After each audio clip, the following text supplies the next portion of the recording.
Welcome to It Depends, a sales tax podcast by TaxConnex. I'm your host, Brian Greer. Sales and use tax can be confusing and very overwhelming, but it doesn't have to be. Whether you work in industry or at a CPA firm, or just someone who wants to stay informed about the latest sales tax laws, we've got you covered. Periodically, we'll explore different aspects of sales tax. So whether you're a tax pro or a novice, tune in and join us as we attempt to simplify the complexity of the sales tax world. This is It Depends, because with sales tax, there's rarely just one answer, and often that's our answer to many questions. It just depends.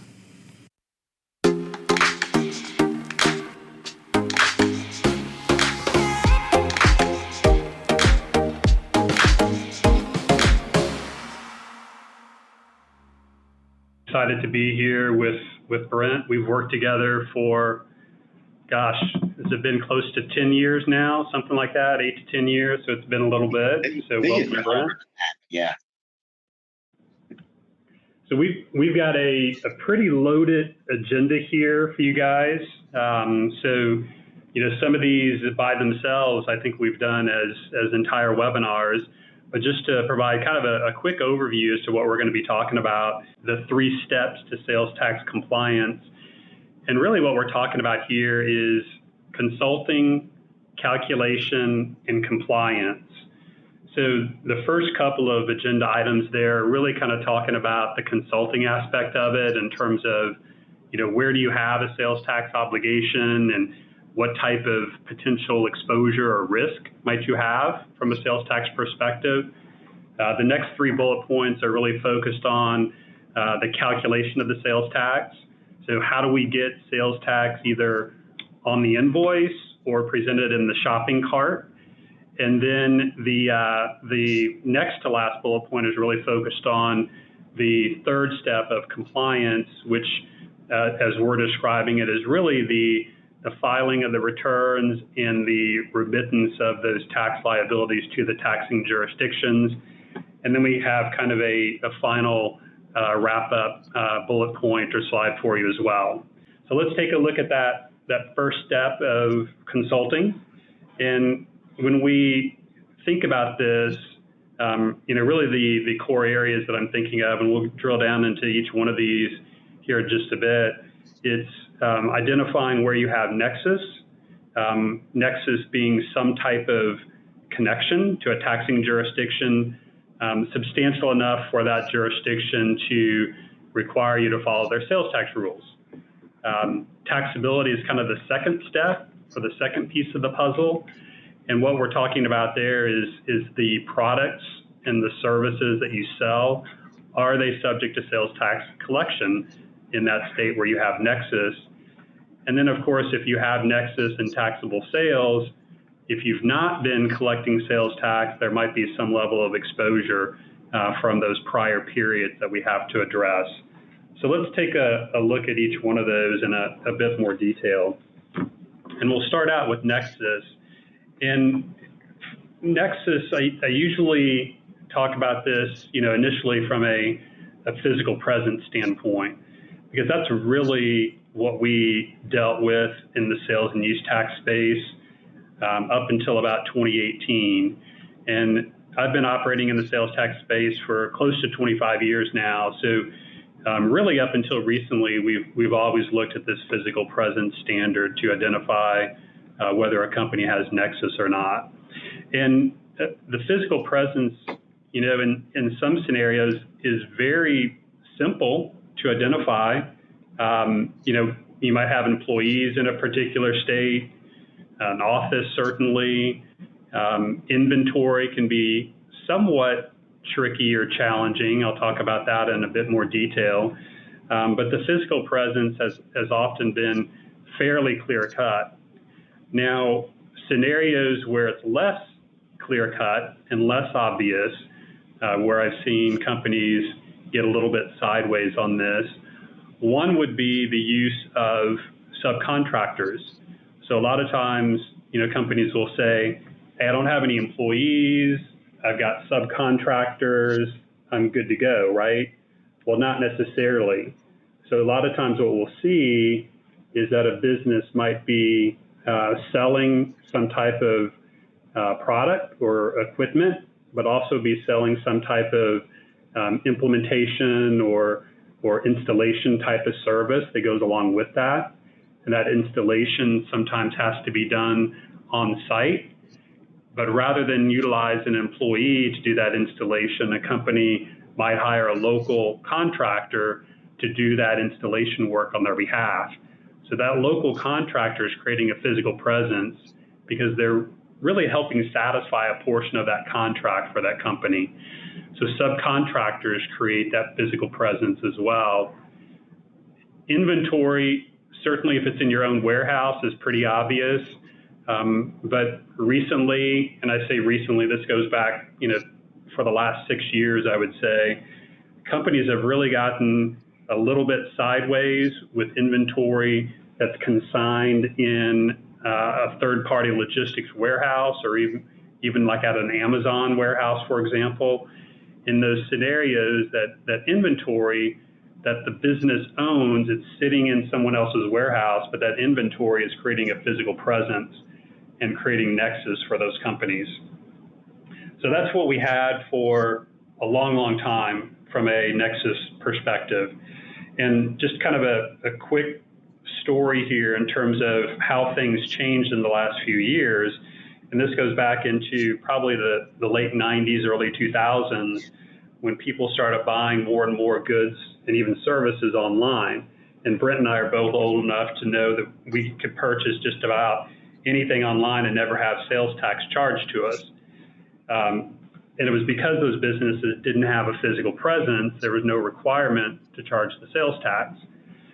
Well, as more and more business was conducted online and purchases conducted online, states were losing revenue. So states really started looking for a mechanism to capture that lost revenue. And what they did was they started pushing these economic nexus standards.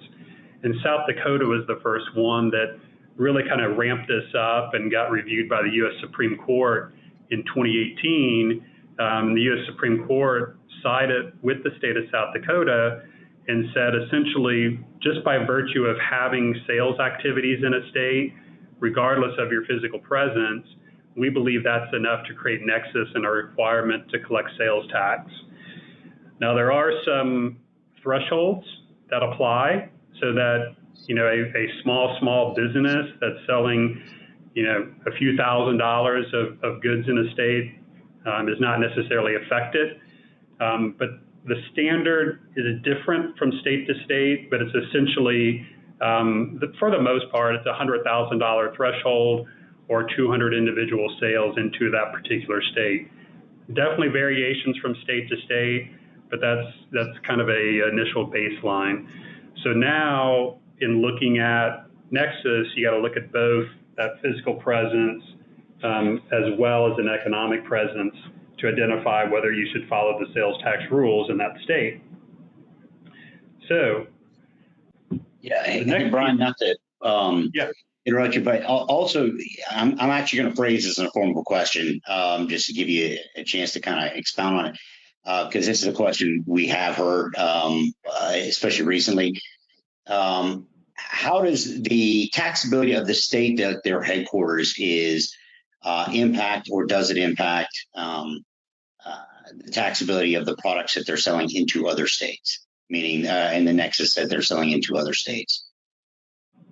Yeah, so the nexus aspect of where the company is headquartered, and hopefully I'm addressing or answering the question that you asked, they certainly have nexus in that home state where they have that, that office and those employees.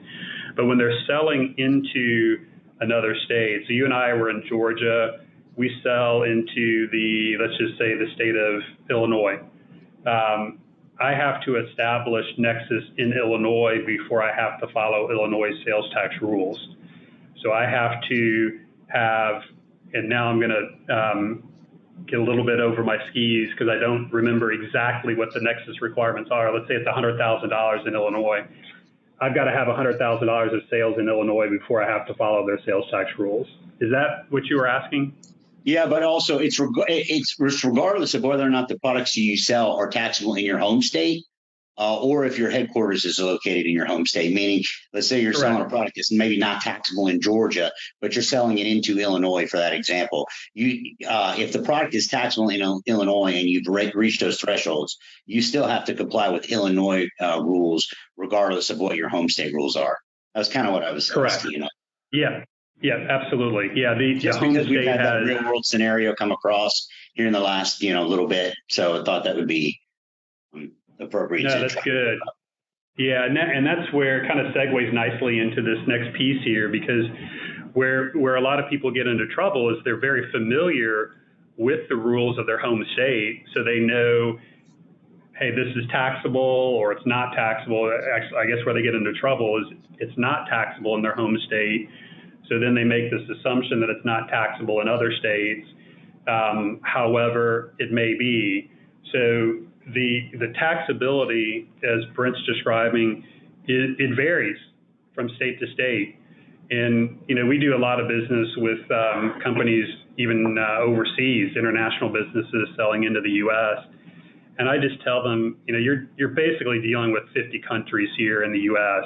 Every state has its own rules, and you do have to look at whether your products and services are taxable in that destination state where you're shipping into, or if you're providing services in that state, whether they're subject to sales tax or not. Now, there are some fairly generic rules, and this is always the where we get into trouble from a sales tax perspective, is taking general rules and applying them across the board.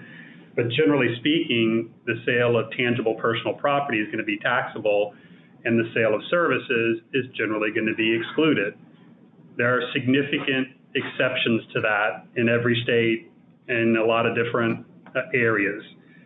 Some of those are going to be in the technology or software space. So you've got software as a service, where, Brent, I know you guys have a lot of SaaS clients, as do we, and there's an extreme amount of variation from state to state as to whether they tax SaaS or not.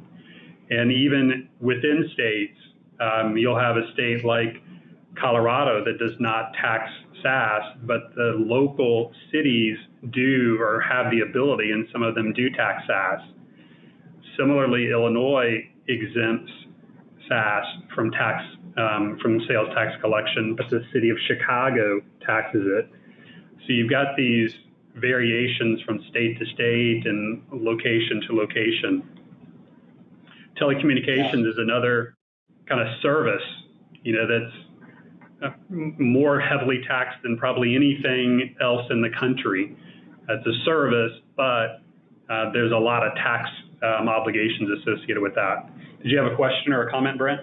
No, I was just going to also add construction is another one, right? So that's one that, is one of those areas where, like, depending upon how the contract is written, right? So if it's a general contractor, whether or not you have products and services as a lump sum, or if you have broken out contracts, who owns the actual contract, who owns the items, whether they're being shipped, all of those sorts of things that affect taxation, but not just taxation, but it affects like service. Like you could technically have services that are not taxable in a particular state, but because of the way the construction contract was written, the services get lumped in with taxable items that makes the services taxable.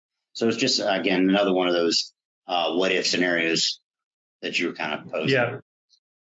Yeah, no, definitely good point. Good point. So I'm going to kind of wrap up this kind of first step here, talking about prior period exposure and mitigation, because we're kind of thinking about this from I've got Nexus, I've determined I have some taxable sales, and now I got to look back historically to figure out, have I created some type of exposure for my business that I need to do something about before I start doing the right thing prospectively?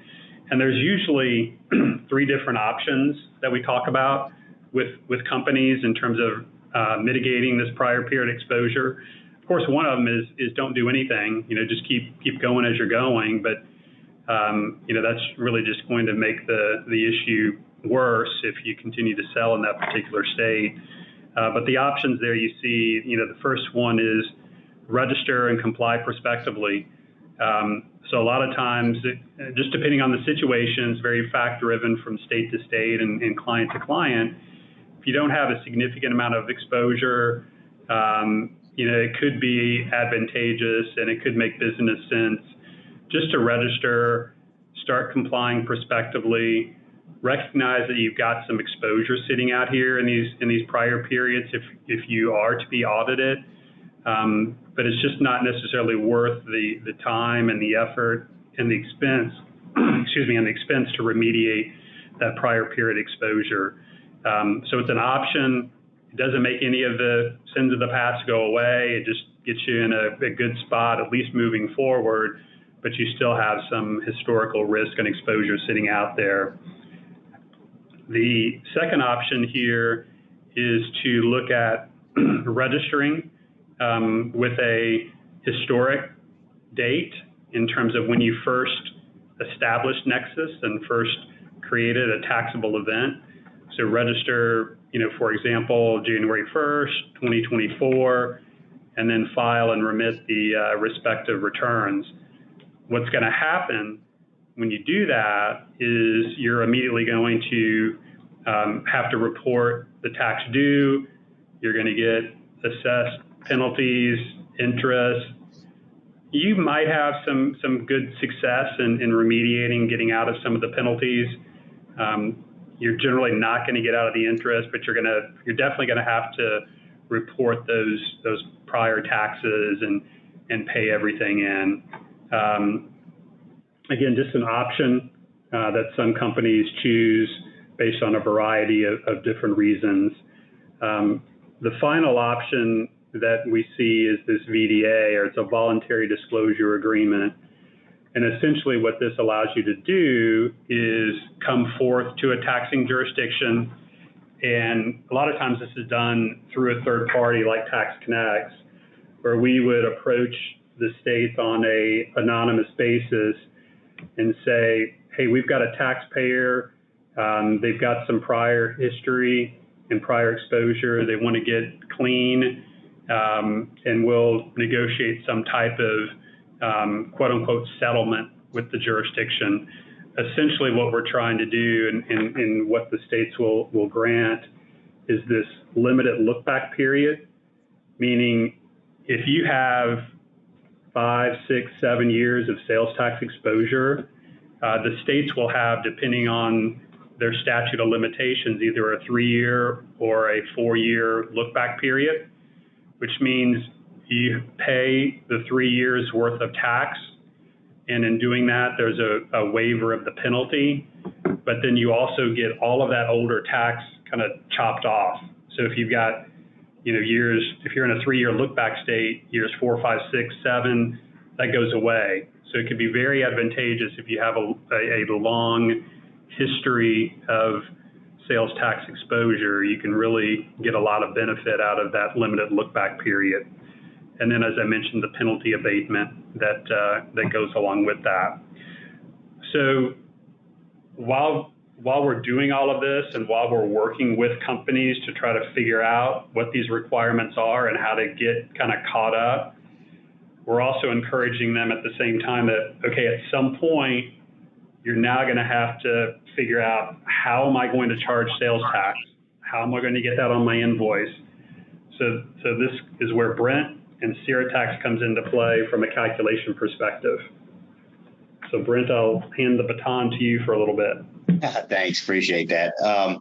Yeah, so obviously we were talking about a lot of what if scenarios. Well, okay, if I sell into this state and if my product is taxable in this state, what do I do? And if my product is taxable in that state, or what if I do have lump sum contracts? What if I have,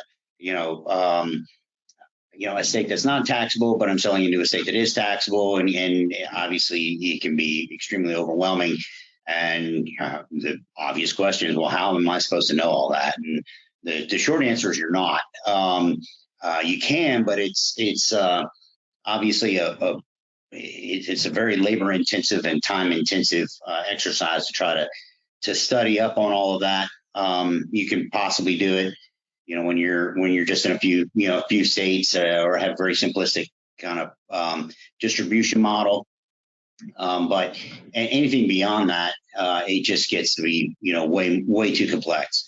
The good thing is you have software for that, as you should for most of the things that, become very labor intensive. So what we do is we provide the automation software in conjunction with Brian's company to automate that process. So within the CereTax engine, we have all of those rates and rules for all the various products and services you sell. So it's completely API driven, and integrates with numerous shopping carts, ERPs.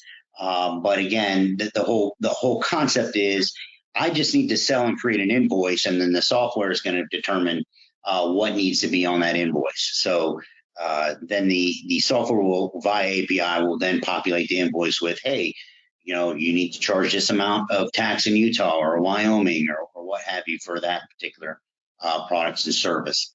In addition to that, it's we're tracking that Nexus profile, right? So we're knowing that, okay, I have Nexus in these particular states, but these particular states I sell into, but I don't have Nexus just yet.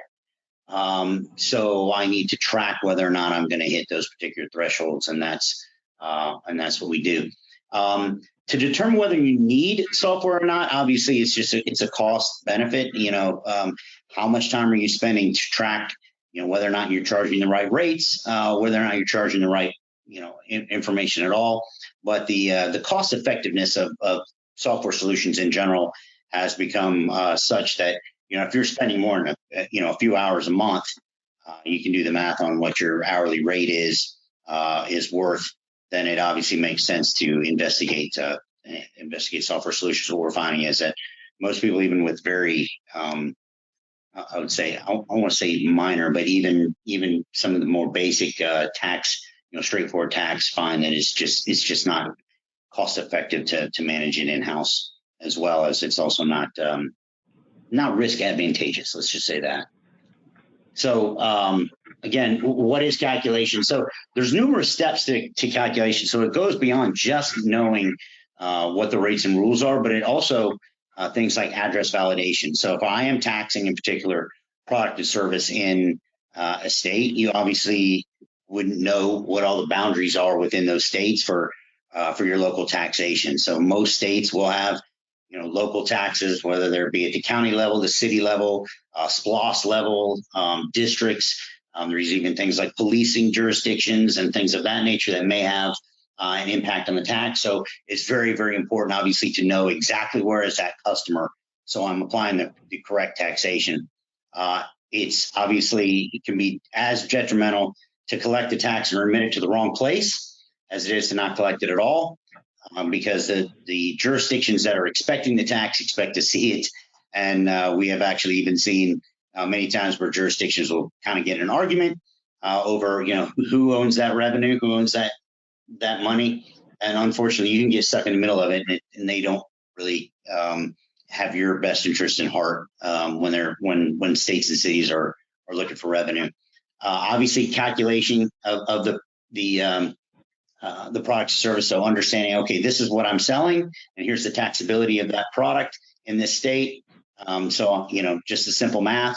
And in many cases, it's not simple at all, because depending on what you're selling, it could have tiered rates, could have thresholds, could have breakpoints where a certain amount is taxable, and then a certain amount is not taxable. A certain amount may have be taxable up to a certain dollar amount, and then there's a tiered rate that goes on top of that, especially if you're dealing with things like communication services, or food and beverage, products like that have very, very complex tax rules. So anytime you're dealing with those, it goes well beyond just, product A times 7%.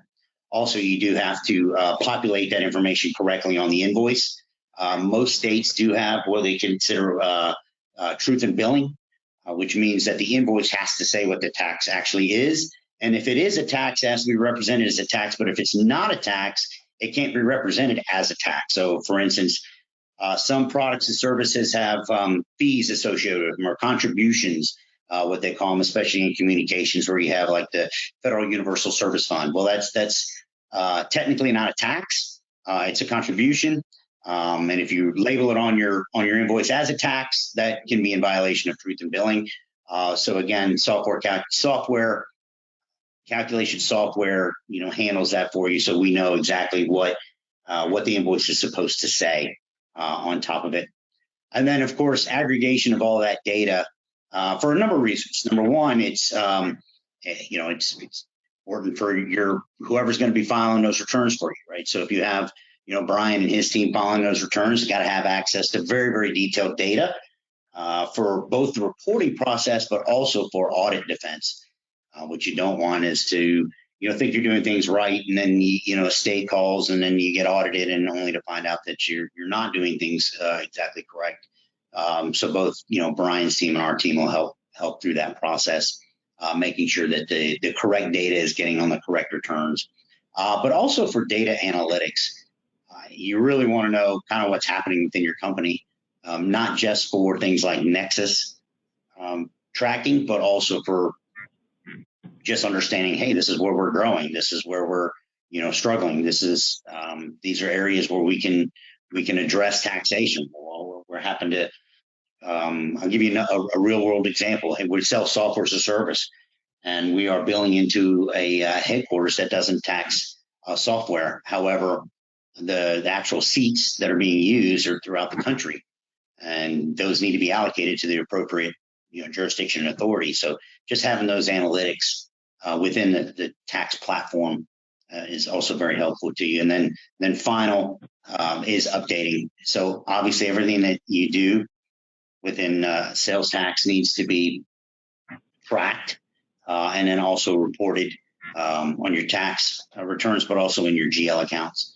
So you want to be able to make sure that your financial packages are in line. And again, software just helps you from step 1 to step 5, kind of take that process and turn it into milliseconds as opposed to hours and hours on a burden on you or your staff. Hey, Brent, I've got a quick comment and a question to you as well.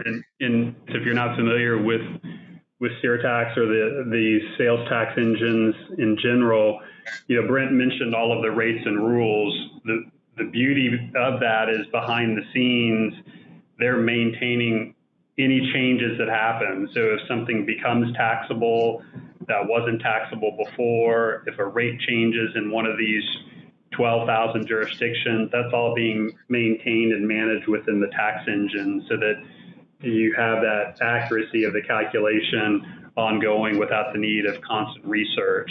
So that was the comment. The question, maybe just elaborate a little bit, Brent, in terms of the kind of the citing that you guys use in terms of a zip code versus the way you guys do it, and why your methodology, why we believe that's a better, more accurate option for citing these transactions. Yeah, thank you. And to go back, yeah, it's obviously a very big team that we have that is maintaining all those. A number of AI tools that we built also to scrape and maintain and track any changes, but not just changes in tax rates and tax rules, but also changes, and this kind of segues into the question part of it, into tax boundaries. So yes, a lot of software providers will use a zip code or a zip +4, which is great, and it is accurate for the most part. But at the same time, zip codes can cross over multiple jurisdictional boundary lines. Zip +4s will change, areas get annexed, and the area may get annexed into a different taxability area, but the zip code doesn't change. So the way we kind of take a look at it is, yeah, we can take zip code data, zip +4 data, obviously preferable full street address. We do, as I mentioned in the step 1, validate that address all the way down. But what we're also doing is converting it to a latitude and longitude. So even though a zip code may change or the jurisdictional boundaries around that zip code may change, the latitude and longitude never changes. And then we're also citing a thing from that to a plus code. So if you are familiar with tax engines and the way they typically work is they'll assign things to a geocode, which we do, but we're driving the taxation off of the actual latitude and longitude. So the geocodes never have to be updated because geocode is just it's a reference point for all of the kind of the various components that go into a location. So a county identifier, a state identifier, a city identifier, and whatnot. But again, as those city boundaries change, then the geocodes change, and those need to be updated. So what we do in our solution is actually we take all that data, but then ultimately we're driving taxation decisions off of a latitude and longitude that's converted to a plus code. Again, number one for maintenance, but also number two for accuracy. We just want to make sure that we're always capturing every kind of nuance that can occur when boundary lines shift or, again, areas are annexed. So I hope that answered your question, but yeah, thanks for asking that. Yeah, I think that's a great explanation. Okay. The value that calculation solutions bring, the cost savings is probably obviously number one, because, to track these things is just an insurmountable task. But then again, audit defense, and whether you're a small business that, may not be exposing yourself too much to an audit, or a large company, obviously, typically the larger the company you are, it's not, if you get audited, it's when. But that also translates back into cost savings, number one, because just defending an audit takes a tremendous amount of time. And if you don't have data at your fingertips that you could say, oh, hey, I'm getting audited by this particular state. Can I just pull the data from this date range to this date range for this product set because they're questioning me on this? And can you give me all of that? Not only can you give me like what happened, but why? All right. So can I see the taxability? Like, okay, we coded this to software as a service, but is that the right thing? Yes. Okay. Based on what? Well, based on this statute and reg that is also housed within our tax engine. So just having all of that data, again, just saves you money. It also saves you money in time defending an audit, but also saves you money when you are getting audited to avoid, penalties for not, for potentially not taxing something correct. Accuracy of data around financial reporting, that's a key for any business, whether or not you're trying to, raise capital. That's actually something we didn't talk about, but that we see that a lot, where companies are trying to raise capital and are trying to assess, make sure that, all of their financial reports that they're giving to their potential investors is accurate, and any kind of potential liabilities are out there, are recognized and either escrowed for or funded or completely paid. And then, flexibility, when you talk about a tax engine, there's just a kind of a lot of strategies that like Brian and his team can advise you on, and being able to put all of those strategies into an automated solution is critical for the whole process there. We'd just like to add that, that again is why we partner with Brian and his team, and we make our product available as a unified service with Brian's team, so that you're getting two worlds, but you don't have to have necessarily 2 points of contact, 2 contracts, two people to go to when you need questions answered. So we partnered together really tightly, and again aligned our services available through TaxConnex to make it simple for the end user. Yeah, Brent, you made a good point about the funding and the capital raise, because a lot of times these kind of initiatives get kicked off as a result of that. Whether it's someone that was recently acquired or is looking to raise that capital, we'll get pulled in for that nexus review, exposure analysis, and then it'll segue into this. Okay, let's put a tax engine in place to manage this on a go-forward basis. And there's a significant benefit. I'll describe just kind of a brief story. We were working with a local company here in the Atlanta area, where we're both based out of. And it was a software company. We started working with them probably 10 years ago, and started working with them to help manage their sales tax, and had a great relationship with them for a period of time. They ended up selling their business fairly recently, and we had been brought into that business by the CPA that manages, the company's audits and other financial matters.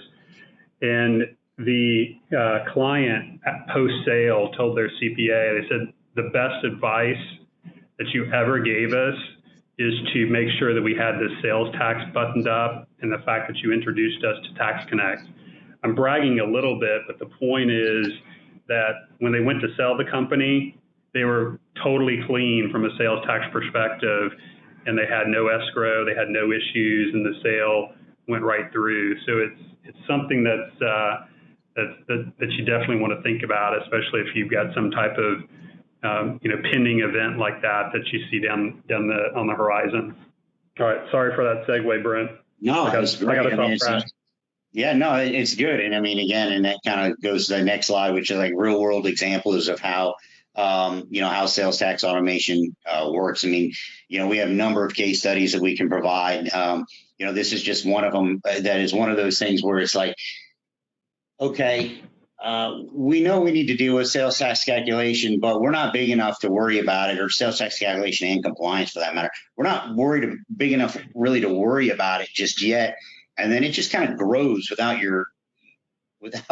and then going backwards, you kind of forget. I mean, I think that's a lot of things we see. It's like, it just gets out of hand before you even realize it. So it's kind of like, I'm only selling a little bit. And I mean, even things, it's not this particular case store, but it could be very just like it. I mean, even things like, okay, well, I just have a little Etsy store and, they handle it and don't worry about it. Well, but then they launch a website and then they launch another website and then they become a reseller of another particular product sale. And then someone approaches them and says, hey, I've seen your website. We also make these things. They go great with your products.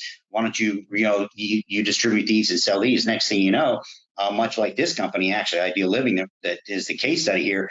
I mean, suddenly they have 26 different websites that they are managing, sales tax for. And it just quickly becomes unruly and becomes a problem before you know it. So I guess, the advice is at least have it on your radar, even if you don't think it's something that you need to address right now. At least have it on your radar and be checking every so much, and at least start those consultations, whether it's with Brian and his team at TaxConnex. Say, here's where I am in my business model. Let's lay out a plan for how we address this as we grow and go in the future, because it's pretty painful to go backwards. Not just painful from a effort standpoint, but also, you're growing and you're growing and you're growing and going so fast. You're celebrating. Everything's fantastic. If you haven't escrowed and you haven't had a plan for it, you could be in, suddenly you have, you went from a couple $100,000 business to a several $1 million business. And, most businesses margins are obviously important. So have you set aside a couple $1 million because you haven't looked at sales tax? You didn't realize you were out of compliance with sales tax for a number of years. So those hits can be very, very painful. So I guess, like you said, Brian, in the examples you gave, the best thing that you can do is start to just take a look at it early. Yeah, and kind of, talking about that risk, obviously the taxability and the rates are different across the country, but, simple math is, let's just say it's 10% is the standard sales tax rate. That's an overstatement. I think probably across the board, the average is closer to 9%, but it's easier for me to do 10% in my math. And, Brent's example, let's say it's a $5 million business every year, right? And 10% of that is potentially $500,000 of sales tax that wasn't collected and remitted, plus penalties and interest on that. You can quickly get to a spot where you've got 10, 15, almost 20% of your revenue is a sales tax risk and exposure, and that's every year. So it adds up over time for sure. In your experience, what are some of the red flags that an auditor looks for outside of the obvious? What activities does the auditor look for? So what we typically see, there's I guess I'll take a step back. There's no one methodology or one reason why someone gets identified from an audit perspective. Oftentimes what happens is that auditor is auditing one of your clients. and they come across your invoice, and they're looking at your invoice, and they know that whatever you're selling and whatever is on that invoice is taxable, and they see that you're not collecting sales tax on that invoice. The auditor kind of makes a mental note, tucks that away, and then might reach out to you to say, hey, I'd like to understand, why are you not collecting sales tax in my state? So an audit, oftentimes, kind of one audit follows another. If that trail, hopefully you can follow that trail that I'm describing. We've also seen, especially with the rise of this economic nexus standard, and also better technology within the states, they send out nexus questionnaires. And the states always sent out nexus questionnaires, but they didn't necessarily follow up with them and force a business to respond to them. But we've seen more and more states now send out these nexus questionnaires, follow up once or twice, and we've even seen states automatically register a taxpayer for sales tax purposes and just issue a tax ID because they failed to respond to the nexus questionnaire. And the nexus questionnaires are pretty challenging to get around now because they're going to ask you, how much revenue do you have in my state? And if you are truthful, which you should be, that's that economic nexus, they might have you on that one question right there. So a variety of different ways. Sometimes audits are also opened up just by types of industries that the states know that are typically out of compliance. You might just be unlucky and hit the audit lottery as well, just totally random. But there's usually some method and madness behind it. But it is still a little bit random. So hopefully, Nick, I answered your question. Yeah, and one other thing, just to kind of add to that, Brian, because if you know you are out of compliance and you know it's been a while, highly recommend you obviously get with a consultant to develop a plan for how you're going to deal with it.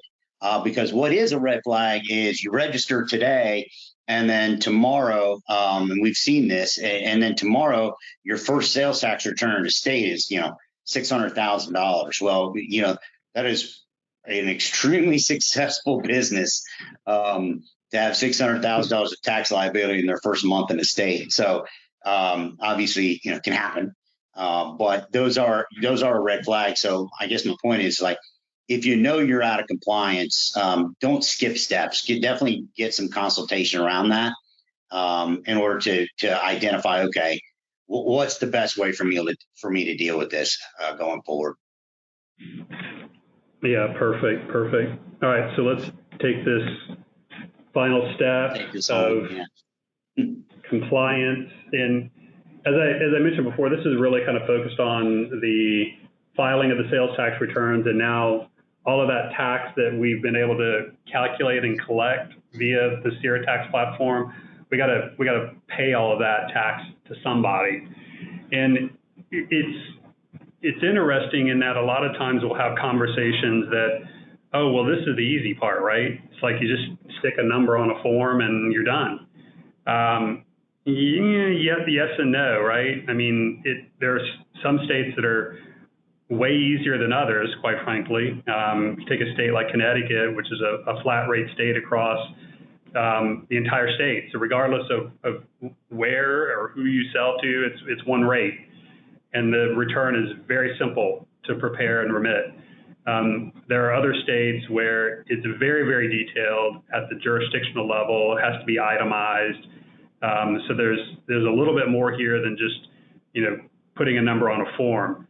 Some of the other, aspects of this in terms of registering for sales tax compliance, registering for that sales tax ID, I should say. And this is one where you're going to have at least one officer in the business share their Social Security number. I don't know a way to get around this.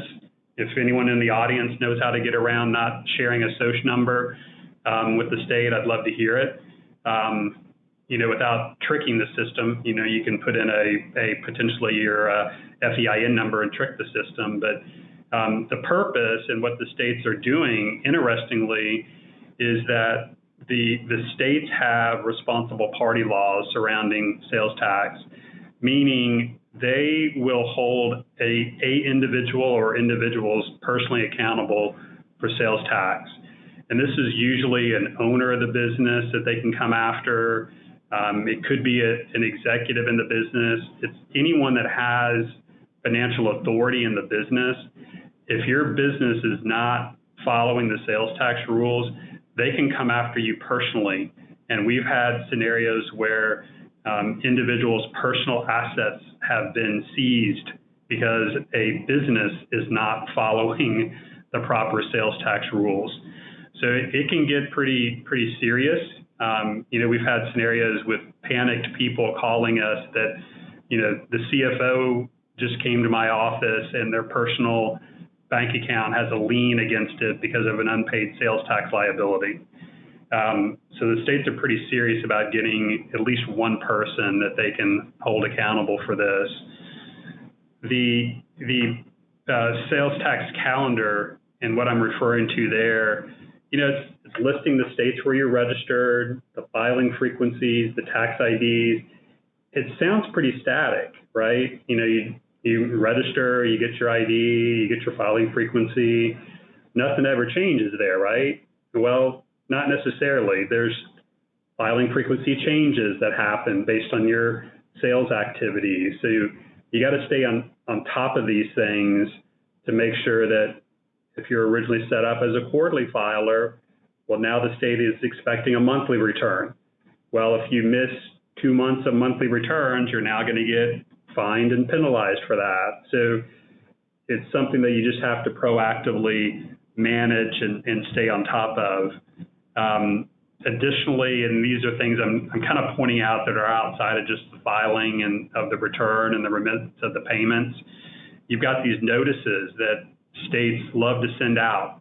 And believe it or not, some of those come via U.S. Postal Service. A lot of them are posted on the e-file sites where you go to actually upload your data or file your return. But there's a ton of them that come through the USPS. We have a group here that literally sorts through hundreds of pieces of mail a day that are notices. And some of them a lot of them, quite frankly, are just informational. Hey, tax rate changed. Hey, here's a new sales tax holiday that's coming up.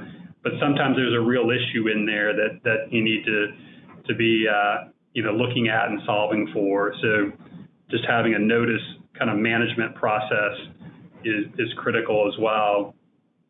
And then also thinking about the fact that there's not just state level returns here. There's 45 states that have a sales tax, plus the District of Columbia, but then there's local taxes.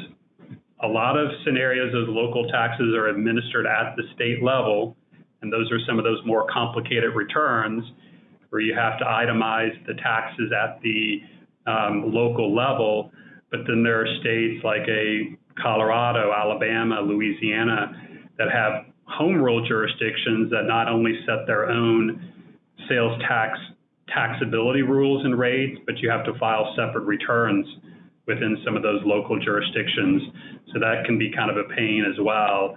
And then Alaska is kind of weird just from the perspective that Alaska doesn't have a state level sales tax, but they do have local city level sales tax that has to be collected and reported if you've met the economic nexus threshold in Alaska.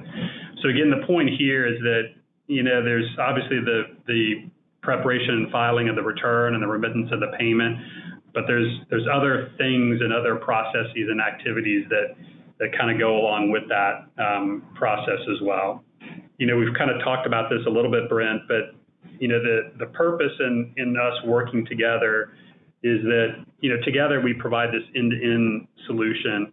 And as Brent mentioned, my company, TaxConnex, we resell the CereTax automation platform on our paper so that we can provide kind of that one-stop shop for the consulting, advisory, the calculation, the filing, and the remittance.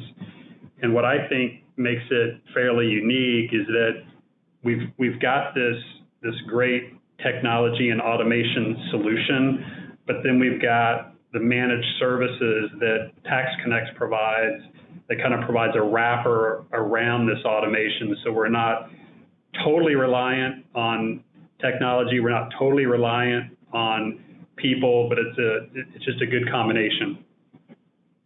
Yeah, just to add to that, it's not just selling it on your paper as much as it is like, I mean, they're going to work with our team. So anything you need when it comes to tax compliance from the very beginning, when you're understanding that you're needing to do something all the way to the end, you can talk to Brian's team.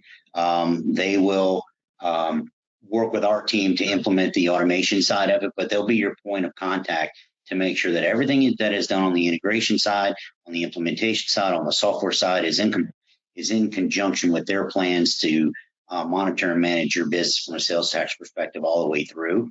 So there's not a need for you to juggle a bunch of different people and a bunch of different processes. You get in touch with them, you sign up with them, they'll manage us, again, from beginning to end to make it really, really simple. Our team is always there to help, and our team is always there for you to reach out to if you do sign up for questions, whether it's about a taxability, whether it's about reporting, what have you. We're always there to support you. Again, with dedicated real people support, but you can have kind of that one point of contact that will take you from beginning to end, so you don't have to worry about it. So Brent, nothing else. We'll go ahead and close it out here. Thank you, everybody. Appreciate it. Sounds good. Thanks, Brian. This has been It Depends, with another episode explaining the complexities surrounding sales and use tax. We'll see you next time.